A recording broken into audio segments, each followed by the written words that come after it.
படிக்கும் 5ஆம் வகுப்பு மாணவர்கள். எங்களூர் மத்தியிலே நல்ல ஏமிகு சோலையுண்டு. அங்கொரு கட்டடமாம் அதன் அழகினை என்ன சொல்வேன். சிறுவர் படிப்பது போல் முன்னால் சிலைகள் இரண்டிருக்கும். வருக வணக்கம் என்று அங்கே மற்றொரு சிலை அழைக்கும். குழந்தைகள் நூல் நிலையம் என்று கொட்டையத்தினிலே அழகுடன் பலகை மசையை தூண்டிவிடும். உள்ளே புகுந்ததுமே கண்போர் உள்ள குளிர்ந்திடுமே. பிள்ளைகள் அவ்விடத்தை விட்டு பிரியமும் சம்மதியார். தூய கனிமகள் விட்டிருப்பார். சுற்று சுவரிலெல்லாம் பல சுந்தர ஓவியங்கள். பஞ்ச தந்திரத்தில் உள்ள பத்தர கதைகளுக்கே நெஞ்சை கவருகின்ற பல நிகழில்லா சித்திரங்கள். உலக புகமுடைய சில உயர்ந்த கதைகளுக்கே பற்பல வண்ணங்களில் அங்கே பலிச்சன ஓவியங்கள். சின்னஞ்சிறுவருக்கே என்ற சிறு நாற்காலி. முன்னால் இருந்திடுமே நல்ல மேசைகள் புத்தகங்கள். ஆணையும் ஒட்டகமும் குதிரைகளும் மனமயிலும் உண்டு யாவும் பல்திர செய்தவையாம்.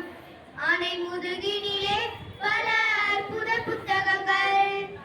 ஆனை மீதேறி ஒருவர் அமர்ந்து படித்திடுவார்.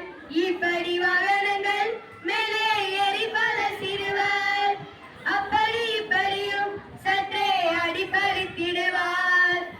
அந்த கதை படிப்பான் தம்பி அசையை கெட்டிடுவான். சின்ன சிறுவரிலே சில சேர்ந்து படித்திடுவார்.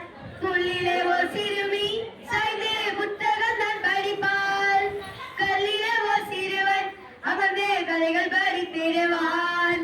சிறுவர்கள் எல்லோரும் உலகை தெரிந்து கொள்வதற்கே அறிவு நூல்கள் எல்லாம் கதை போல் ஆனந்தமூட்டிடுமே.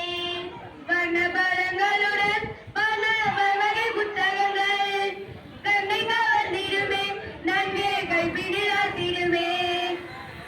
உதவிடவே என்றும் சித்த முகத்துடனே அருமை தெரிந்த நல்ல ஓர் அக்காவும் அங்கிருப்பாள். விடுமுறை நாட்களிலே சிறுவர்